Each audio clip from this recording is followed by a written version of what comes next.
Let no one ignorant of geometry enter here. This is the inscription found above the entrance to Plato's Academy in Athens. As early as 400 BC, Plato recognized the knowledge of form as the knowledge of the eternal.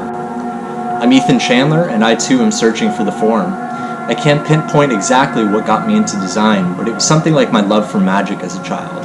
I was spellbound by nonsense, the way I could be moved by colors and shapes, working seemingly without rhyme or reason.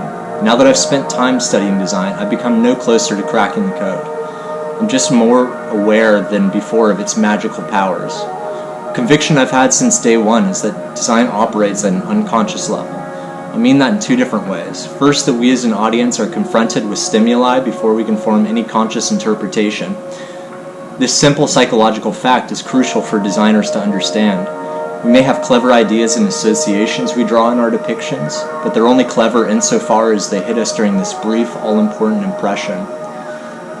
And secondly, I'm convinced that the process of design is intuitive. Throughout human history, the most salient designs have been unconscious and not designed through this conventional view of design as conscious deliberation.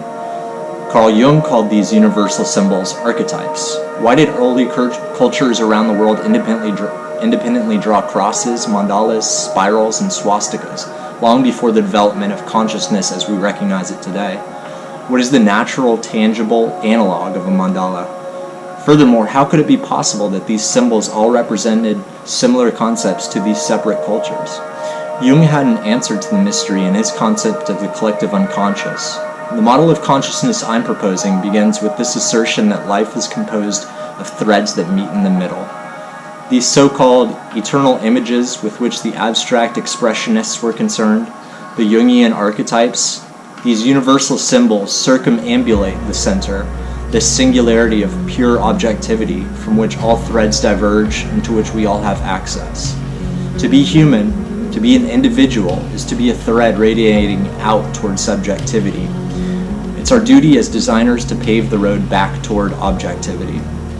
I intend to create an immersive installation in which the viewer experiences the geometry of consciousness, the flimsiness of meaning, and the uniting structure of design.